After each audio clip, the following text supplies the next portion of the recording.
Study with concept के study platform पर आपका बहुत बहुत स्वागत है। दोस्तों, जैसा कि हमारे द्वारा एक मासीरीज चलाई जा रही है और इसी मासीरीज में हमने स्टार्ट किया है एनसीईआरटी। दोस्तों, एनसीईआरटी में हमने 6 क्लास की एनसीईआरटी ली है, वो ख़त्म हो चुकी है। आज हमने स्टार्ट किया है 7th क्लास की एनसीईआरटी की बुक, जो ज्योग्राफी की है, उसका फर्स्ट चैप्टर। दोस्तों, फर्स्ट चैप्टर का नाम है पर्यावरण। दोस्तों, ये चैप्टर प्री और मेंस दोनों के लिए महत्वपूर्ण है। प्री के इसलिए महत्वपूर्ण है कि इसकी जो टर्मिनोलॉजियाँ हैं, इसकी शब्दावलियाँ जो हैं, वो पारिस्थितिकी तंत्र जो है, इकोसिस्टम, उसमें आती हैं और ज्योग्राफी में तो आती हैं। तो इसलिए आपको इस चैप्टर को ध्यानपूर्वक पढ़ना है और समझना है और टर्मिनोलॉजी को याद रखना है। तो आगे बढ़ते हैं। तो दोस्तों, ये जो पूरी घटना दे रखी है, ये पूरी एक कहानी दे रखी है, ये आपको नॉर्मल पढ़ लेनी है। तो इसमें ऐसी कोई चीज़ नहीं दे रखी है, बस समझाने की कोशिश की है, तो इसको हम छोड़ते हैं। दोस्तों, आगे बढ़ते हैं। अब दोस्तों, ये जो है, ये दे रखा है, ये वाला मेन पार्ट है, ये डायग्राम दे रखा है, ये मेन पार्ट है।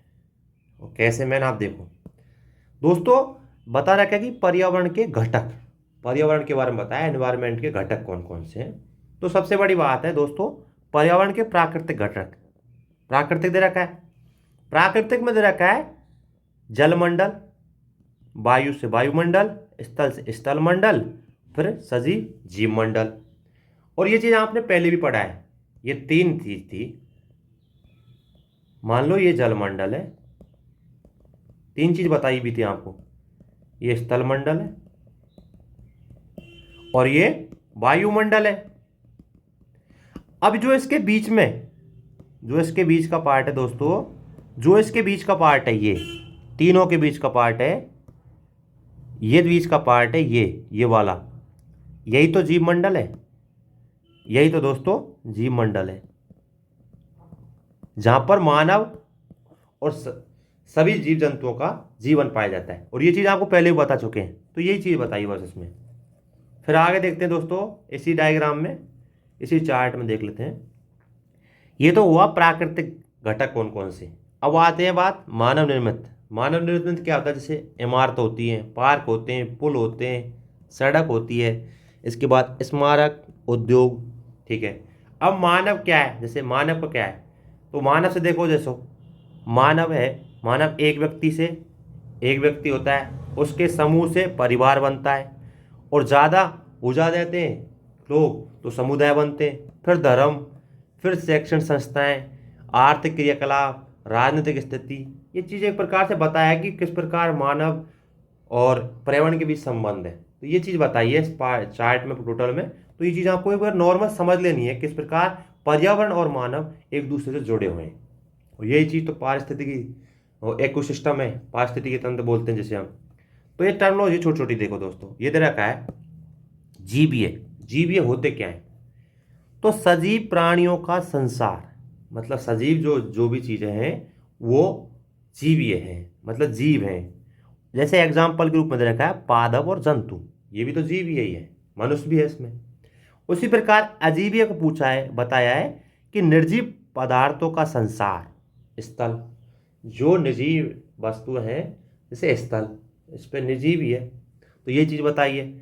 अब ये बात क्या कही गई है, ये पूरी बात बताइए, यही बताइए कि ऊपर के वार्तालाप से आप समझ गए होंगे। ऊपर के वार्तालाप मतलब इसके बारे में बताया, ये बात ये आपने पढ़ा है, जब ये पूछा है, ये बताया है कि किसी भी जीवित प्राणी के चारों ओर पाए जाने वाले स्थान और वस्तुएं एवं प्रकृति को पर्यावरण कहते हैं। तो पर्यावरण की डेफिनेशन आई है, क्या डेफिनेशन आई है?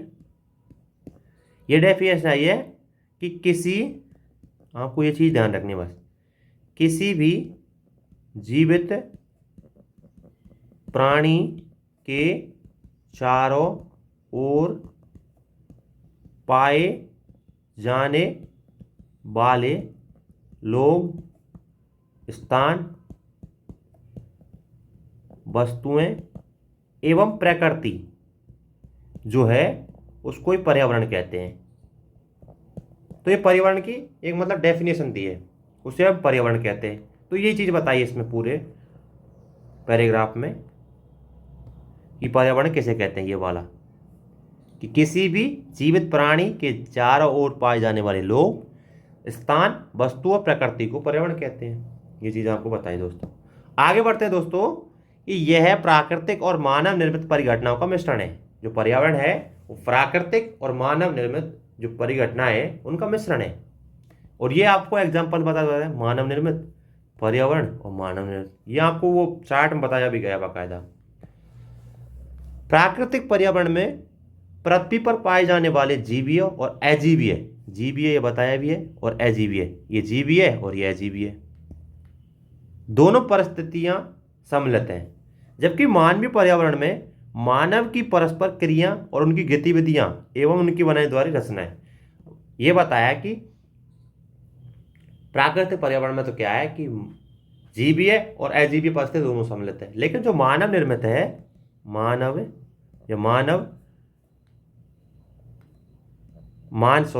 मानवीय पर्यावरण है, इसमें क्या है कि जो मानव की परस्पर क्रियाएं जो हैं एवं गतिविधियां वही सम्मिलित होती है। प्राकृतिक पर्यावरण में क्या होता है, जीवीय और अजीवीय परिस्थितियां हैं वो दोनों सम्मिलित होती है, जबकि मानव निर्मित में केवल मानव परिस्थितियां सम्मिलित होती है, मानव की क्रियाएं सम्मिलित होती हैं, गतिविधियां सम्मिलित होती है।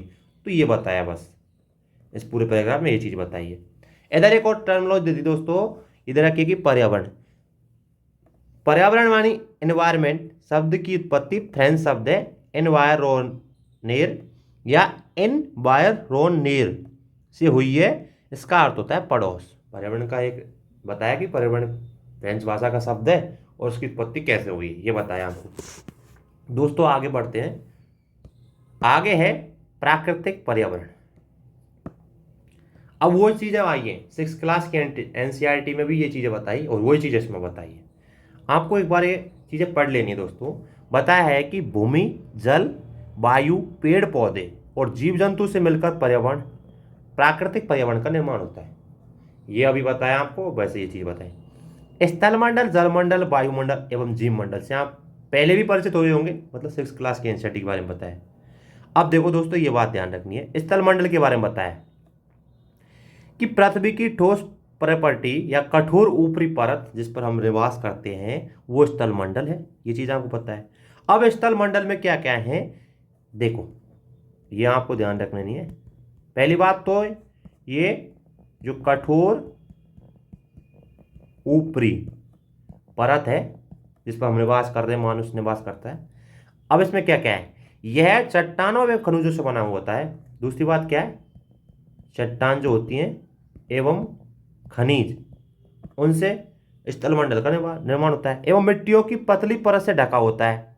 अब इसमें क्या क्या आते हैं, इसमें देखो पहाड़ आते हैं, पठार आते हैं, मैदान आते हैं, घाटी आती है, ये सब चीजें आती हैं। जैसी स्थल कृतियों का विषम धरातल होता है और ये स्थलाकृतियां महाद्वीप के अलावा महासागरों की सतह में पाई जाती है। ये ऐसी बात नहीं है कि महाद्वीप में ही पाई जाती है, मतलब स्थलमंडल पे पाई जाती है, समुद्रों में भी पाई जाती है, लेकिन वो नीचे पाई जाती है जो हमको दिखाई नहीं देती।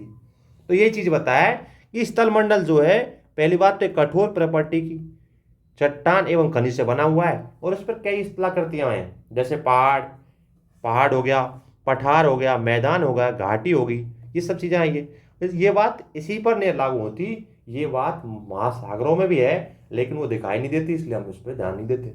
ये चीज बताइए, स्थलमंडल के बारे में बता दी। तो ऐसे आपको चीजों को लिख लेना है एक साइड में, मतलब समझ लेना है चीजों को। अच्छा ये स्थलमंडल क्या है, ये चीज ध्यान रखनी है। और स्थलमंडल वह क्षेत्र है जो हमें वन, कृषि और मानव बस्तियों के लिए भूमि, पशुओं को चराने के लिए घास स्थान स्थल प्रदान करते हैं और यह खनिज संपदा का एक स्रोत है। अब क्या बताया, स्थलमंडल पे क्या है कि कृषि से संबंधित क्रियाएं भी होती हैं, बस्तियां बसी हुई हैं, पशुओं के लिए चारे के घास स्थल है और खनिज संपदाएं हैं। तो एक पर्यावरण के बारे में बताया कि ये स्थलमंडल के बारे में बताया कि ये चीजें स्थलमंडल पर विद्यमान है। तो ये चीज बताइए, बस आपको एक बार रीडिंग कर लेनी दोस्तों। अब बात आती है जलमंडल की, बात करेगा अब आगे जो है पैराग्राफ है दोस्तों। अब ये जलमंडल की बात करेगा कि जल के क्षेत्र को जलमंडल कहते हैं, जहां जल ज्यादा पाया जाता है, जैसे समुद्र होते हैं जलमंडल के कहलाते हैं, जलमंडल के भाग है। यह जल के विभिन्न स्रोतों जैसे नदी, झील, समुद्र, महासागर जैसी विभिन्न जलाशयों से मिलकर बनता है और यह सभी प्राणियों के लिए आवश्यकता है। यदि जल ही नहीं होगा तो जीव जंतु का निवास स्थान, जीव जंतु का जीवन है वही कठिन पड़ जाएगा। जल तो बहुत ही महत्वपूर्ण चीज है, ये बताया। अब देखो दोस्तों, ये जलमंडल के बारे में बताया। जल मंडल, इसमें क्या बताया है कि जलमंडल है जो जल का क्षेत्र होता है। पहली बात तो ये चीज आपको ध्यान रखनी है इस पैराग्राफ में, जल का क्षेत्र होता है और इसके स्रोत कौन कौन से होते हैं, जैसे नदी हो गया, जलाशय हो गया, झील हो गई, महासागर हो गए, ये चीज आपको ध्यान रखनी है।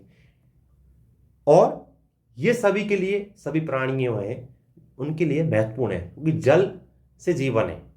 आपने ये भी बात सुना है, जल ही जीवन है, मतलब जल से पशु पक्षी भेड़ बकरी सब जो भी पृथ्वी पर पाए जाते हैं सजीव चीजें, मानव भी, ये सभी उनका जीवन ही जल पर निर्भर है। तो ये चीज बताइए आपको जलमंडल के बारे में। अब बात करते हैं दोस्तों, आगे बात करते हैं वायुमंडल के बारे में। वायुमंडल के बारे में क्या बात बताइए इसमें कि पृथ्वी के चारों ओर फैली हुई वायु की परत वायुमंडल कहलाती है। पृथ्वी के चारों ओर फैली हुई वायुमंडल वायुमंडल कहलाती है। अब वायुमंडल की उपस्थिति क्यों होती है, इसका रीजन देखो। पृथ्वी का गुरुत्वाकर्षण बल अपने चारों ओर वायुमंडल को थामे रखा है। अगर वायुमंडल में गुरुत्वाकर्षण बल नहीं होता तो वायुमंडल की उपस्थिति नहीं होती। तो मेन चीज क्या है कि वायुमंडल की उपस्थिति किसका कारण है, किसके कारण है, तो गुरुत्वाकर्षण बल के कारण है दोस्तों, ताकि वायुमंडल अपने में बंधा रहता है और ये चीज इसमें है मेन। अब देखो वायुमंडल का और क्या बताया कि यह सूर्य के झुलसने वाली गर्मी और हानिकारक किरणों से हमारी रक्षा करता है। वायुमंडल जो है ये बताया है। इसमें कई प्रकार के धूलकण, गैस, धूलकण, जलवाष्प उपस्थित रहते हैं। वायुमंडल में परिवर्तन होने पर मौसम और जलवायु में परिवर्तन होता है, ये बात बताया। मौसम और जलवायु परिवर्तन वायुमंडल में परिवर्तन के कारण ही होते हैं दोस्तों, और ये चीज मेन है इसमें। अब दोस्तों आगे बात करते हैं हम जीव मंडल की। जीव मंडल की बात करते हैं दोस्तों। जीव मंडल होता क्या है कि पादप एवं जीव जंतुओं से मिलकर जो बना होता है वो जीव मंडल होता है और यहां सजीव संसार का निर्माण करते हैं। और यह पृथ्वी का संकीर्ण क्षेत्र है जहां स्थल, जल और वायु जीवन के लिए संभव है। वो तीनों चीज पाई जाती है। इसे हम जैसे पहले बताया, ये कई बार बता दिया मैंने। कहने का मतलब है जैसे वायुमंडल ये है, जैसे ये वायुमंडल हो गया, ये जलमंडल हो गया, वायुमंडल, जलमंडल और स्थलमंडल, ठीक है, तीनों हो गए।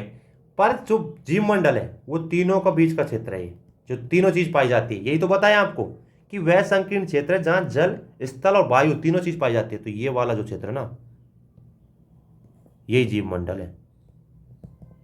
तो ये चीज मैंने आपको पहले बताई थी और ये आज बता रहा हूं, तो ये चीज है बस।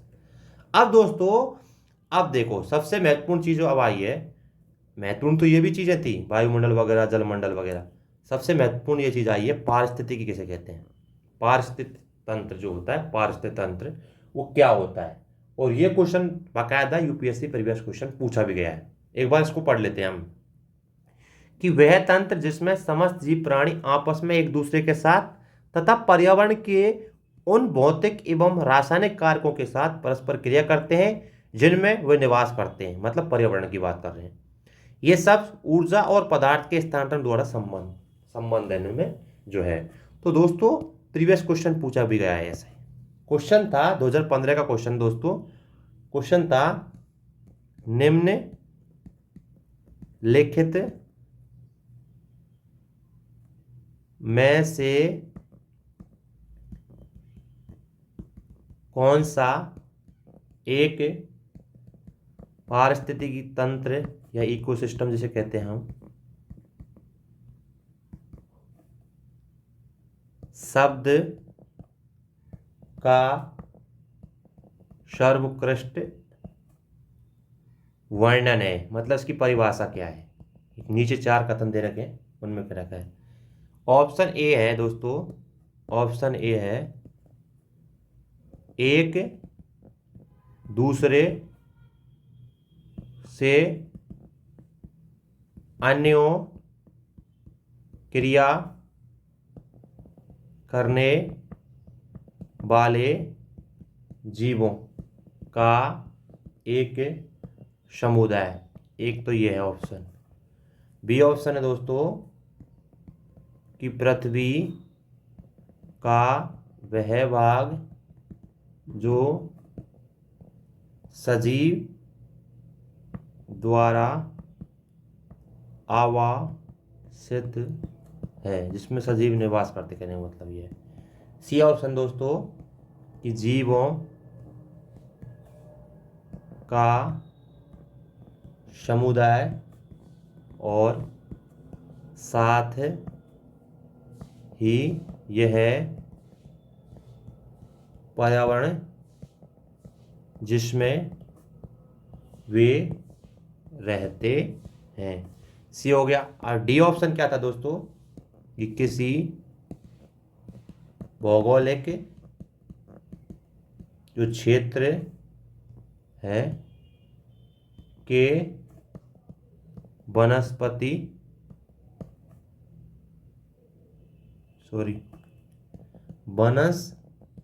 जात और प्राणी जात ये बताया। तो दोस्तों ये 4 ऑप्शन दे रखे हैं। आपसे पूछा है पारिस्थितिक तंत्र होता क्या है, बस यही पूछा है। तो आपको 4 ऑप्शन पढ़ने हैं। पहला ऑप्शन दे रखा है कि एक दूसरे के अन्योन करने वाले जीवों का समुदाय, मतलब एक दूसरे से अन्योन क्रिया करते हैं जिनका समुदाय। दूसरा दे रखा है कि पृथ्वी का वह भाग जो सजीव द्वारा आवासित होता है। दूसरी चीज दे रखी है। अब तीसरा क्या दे रखा है दोस्तों? तीसरा दे रखा है कि जीवों का समुदाय और साथ ही यह पर्यावरण जिसमें वे रहते हैं। चौथा क्या दे रखा है कि किसी भौगोलिक क्षेत्र, वनस्पति जात और प्राणी जात जिसमें दोनों निवास करते हैं दोस्तों, ये दे रखा है दोस्तों। अब दोस्तों सबसे बड़ी बात क्या है, हमने अभी पारिस्थितिकी के बारे में पढ़ा था, इसमें सीधा स्पष्ट लिखा हुआ था कि वह तंत्र जिसमें समस्त जीवधारी आपस में एक दूसरे के साथ रहते हैं और पर्यावरण की उन भौतिक एवं रासायनिक कारकों के साथ परस्पर क्रिया करते हैं जिनमें वे निवास करते हैं। ये चीज ध्यान रखना। तो सी जो ऑप्शन है दोस्तों, इसमें ये चीज बताई है, देखो, जीवों का समुदाय और साथ ही यह पर्यावरण में जिसमें वे रहते हैं। तो यही इसका आंसर दोस्तों सी निकल के आया। कैसे और बाकी गलत क्यों है? इसमें बोला है एक दूसरे से अन्योन करने वाले जीवों का एक समुदाय। अरे जीवों का थोड़ी है, यहाँ तो सजीव निर्जीव सब चीजें पाई जाती है दोस्तों, तो ये तो हो ही नहीं सकता। पृथ्वी का वह भाग जो सजीवों के द्वारा आवश्यक है, अब सजीव के लिए स्पेशल थोड़ी हो जाएगा चीजें, ये भी गलत है। आगे सी तो आंसर था ही इसका। आगे देखते हैं कि किसी भौगोलिक क्षेत्र के वनस्पति जात और प्राणी जात। अब ये थोड़ी है, वही बात जीव और सजीव की बात हो गई, तो इसमें ये भी गलत है। तो इस प्रकार दोस्तों ये निकल के जो आंसर आया दोस्तों, इसका सी निकल के आया था कि जीवों का समुदाय साथ ही वह पर्यावरण जिसमें वो निवास करते हैं। तो यही चीज थी इसमें मेन चीज आपको बताने की कि ऐसे क्वेश्चन 2015 का क्वेश्चन है, प्रीवियस क्वेश्चन है जीएस का, ऐसे क्वेश्चन पूछे गए। तो ये एनसीईआरटी से सीधे मिले हैं आपको, तो ये चीज समझनी है एनसीईआरटी से आपको, बस मेन चीज यही समझानी थी इसमें। इस पूरे चैप्टर में और कुछ नहीं था, यही चीज थी कि इससे भी क्वेश्चन पूछे गए दोस्तों। अब देख लो, अब पारिस्थितिकी के बारे में बता दिया आपको मेन चीज जो एक ये बता दी शब्दावली जो है, अब ये आपको समझ में आ गई दोस्तों। बाकी अब जब देखते हैं तो ये पूरी कहानी है, ये पूरी कहानी दे रखी है, पढ़ लेनी है बस। अब जहाँ से स्टार्ट होता है मेन चीज। और ये चीज़ ये और ध्यान रखनी थी बॉक्स में जो है कि प्रत्येक वर्ष 5 जून को है विश्व पर्यावरण दिवस का मनाया जाता है। अगली टर्मिनोलॉजी शब्दावली क्या है कि वस्तु विनिमय पद्धति क्या है? यह वस्तुओं का अदला बदली है का व्यापार है जिसमें धन का प्रयोग नहीं होता। मेन चीज क्या थी कि जब प्राचीन काल था, जब प्राचीन संस्कृति थी, तो वस्तु विनिमय की प्रणाली विद्यमान थी। उसमें क्या है कि मुद्रा उस टाइम मुद्रित नहीं थी, तो इसलिए क्या है, लोग जैसे अनाज के बदले में दूध दे रहे हैं, दूध के बदले अनाज दे रहे हैं, तो वस्तुओं का आदान प्रदान, एक वस्तु की जगह दूसरी वस्तु को बदलना, ऐसे बात है। तो ये टर्मिनोलॉजी वैसे समझनी है आपको। अब दोस्तों सबसे बड़ी बात है, यह पूरी कहानी दे रखी है, आपको पढ़ लेनी नॉर्मल।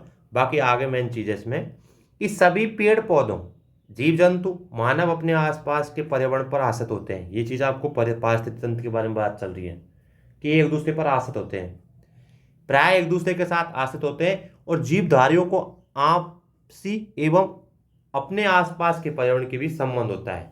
और वही पारिस्थितिक तंत्र का निर्माण करते हैं। मेन चीज यही तो थी। अन्योन्य क्रिया का मतलब क्या होता है कि मनुष्य जो है पादप पर निर्भर है, पादप मनुष्य पर निर्भर है। कैसे? एग्जाम्पल के रूप में हम बात कर सकते हैं, मनुष्य के द्वारा CO2 छोड़ी जाती है, पादपों को जब ग्रहण की जाती है श्वसन के रूप में। अब पादपों के द्वारा O2 छोड़ी जाती है और मनुष्य के द्वारा उसे ग्रहण किया जाता है। यदि मनुष्य और दोनों चीजें मतलब असंतुलन में होगी तो दोनों का जीवन खतरे में होगा। तो यही चीज बताइए पारिस्थितिकी के बारे में कि एक दूसरे से जीव जंतु जुड़े हुए हैं, पर्यावरण में जो है संबंध एक दूसरे से। बस अधिक वर्षा वाला वन, घास स्थल, रेगिस्तान, पर्वत, झील, नदी, महासागर, छोटे छोटे से ताल पारिस्थितिकी के रूप में है। जैसे पारिस्थितिकी का मतलब है कि जैसे तालाब है, मान लो तालाब या समुद्र है, अब क्या है इसमें क्या छोटे छोटे जीव जंतु पाए जाते हैं। तो इसमें जैसे क्या पाए जाते हैं, प्रवाल वृत्तियां पाई जाती है समुद्रों में। उसमें क्या पाए जाते हैं, फिर क्या है कि प्रवाल वृत्तियां किस प्रकार समुद्र को वो करती है, किस प्रकार शुद्ध बनाए रखती है, किस प्रकार जी जुएंग कुछ एक याद नहीं आ रहा मुझे, एक वो जीव था, तो उसका उस पर निर्भरता और उसकी उस पर निर्भरता, वो एक पारिस्थितिक तंत्र की खाद्य चयन होती है। इसी प्रकार स्थल मंडल पर देख लेते हैं, जैसे कीट को क्या खा रहा है, कीट को छपकली खा रही है, छपकली को खा रहा है। ऐसे एक श्रृंखला जो है वो पारिस्थितिकी है। मैंने तो यदि पारिस्थितिकी तंत्र में ये चीज है, यदि एक चीज पर इफेक्ट पड़ गया तो पूरी श्रृंखला ही खत्म हो जाती है। मेन चीज यही है इसमें। बस अब जैसे मानवीय पर्यावरण की बात करते हैं दोस्तों, ये थोड़ा सा और है, बस ये हो जाएगा फिर इससे चैप्टर। मानवीय परिस्थिति की बात करते हैं, पर्यावरण की बात करते हैं दोस्तों। मानव अपने पर्यावरण के साथ पारस्परिक क्रिया करता है, ये बात तो आपको पता ही है, परस्पर क्रियाएं तो करता है मानव, और उनमें अपनी आवश्यकता के अनुसार परिवर्तन करता है।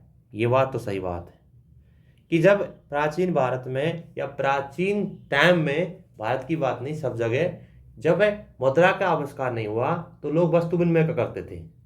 जब पहिए का आविष्कार नहीं हुआ तो लोग पैदल ही चलते थे। लेकिन जैसे ही पहिए का आविष्कार हुआ, क्रियाशीलता बढ़ती गई, तो लोग धीरे धीरे उसमें तकनीकी डेवलप करते गए। तो यही चीज बताइए कि मानव ने आवश्यकता के अनुसार परिवर्तन कर लिया है। प्रारंभ मानव अपने स्वयं को प्रकृति के अनुरूप बना लिया था कि प्रारंभ में क्या है, मानव जो था जंगलों में रहता था, तो अपने अनुसार अपने को ढाल लिया। तो वही चीज बताया, उनका जीवन सरल और आसान प्रकृति पर आवश्यकताओं को पूरा हो जाती थी। समय के साथ कई परिवर्तन हुए और आवश्यकताएं बढ़ी। ये तो चीज है कि एक चीज से तो चीजें होती नहीं है, परिवर्तन ही प्रकृति का नियम है, ये चीज आपको जानते हैं। तो वही चीज बताई कि मानवीय पर्यावरण किस प्रकार बदला। मानव ने पर्यावरण का उपयोग, उसमें परिवर्तन करने के कई तरीके सीखे, जिसमें जैसे मान ले फसल का उगाना। पहले क्या कच्ची चीजों को खाते थे, कंदमूलन को खाते थे, आखेट करते थे, कच्ची चीजों को खाते थे। लेकिन जैसे जैसे आग का आविष्कार हुआ तो लोग पका के खाने लगे। वैसे वैसे नदी घाटियों पर फिर क्या संस्कृतियां ने उभर के आई। धीरे धीरे क्या हुआ, खेती करने लगे, फिर स्थायी जीवन व्यतीत करने लगा। तो वही बात बताया इसमें कि फसल उगाना, पशुपालन करना, स्थायी जीवन जीना सीख लेना, जैसे पहिए का आविष्कार करना, आवश्यकता से अधिक अन्न उपजाना।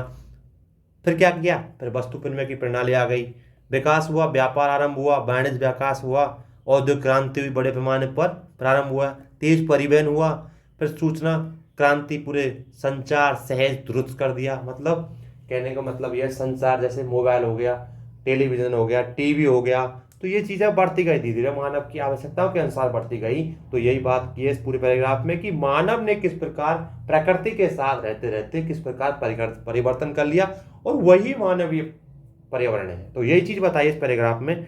बाकी इसमें कुछ नहीं है, बाकी पूरी कहानी है, ये पूरी कहानी है, सिर्फ नॉर्मल पढ़ लेनी है दोस्तों। अब यही बात है और ये चैप्टर खत्म हो जाता है दोस्तों। तो मेन चीज क्या है दोस्तों, इसमें हमने पारिस्थितिकी तंत्र के बारे में पढ़ा, वही जलमंडल के बारे में पढ़ा, और क्या पढ़ा दोस्तों, वायुमंडल के बारे में पढ़ा, जीव मंडल के बारे में पढ़ा, स्थल मंडल के बारे में पढ़ा, मानव का और जो पर्यावरण में संबंध है वो पढ़ा। तो मेन चीज यही है। और इसमें प्रीवियस क्वेश्चन भी देखा हमने किस प्रकार आया था और इसी से मिला था आपको। तो दोस्तों आशा करता हूं कि ये आपको समझ में आया होगा। तो ऐसे ही आप एनसीईआरटी को पढ़ें और चीज़ों को क्या है, चीज़ों को एक दूसरे से जोड़ें, तभी आपको चीज़ें समझ में आएगी। थिंकिंग पावर बढ़ाएं, अपनी सोचने की क्षमता बढ़ाएं क्योंकि सोचने से मतलब क्या है कि एक चीज़ दूसरी चीज़ से जोड़ेगी तो यहाँ आप यूपीएससी पीसीएस के क्वेश्चन समझ पाएंगे दोस्तों। तो आशा करता हूँ कि ये वीडियो आपको समझ में आया होगा। यदि आपको कोई प्रॉब्लम आ रही है दोस्तों, आपको समझ में नहीं आ रहा, तो आप उसमें कमेंट करके फीडबैक दें। धन्यवाद।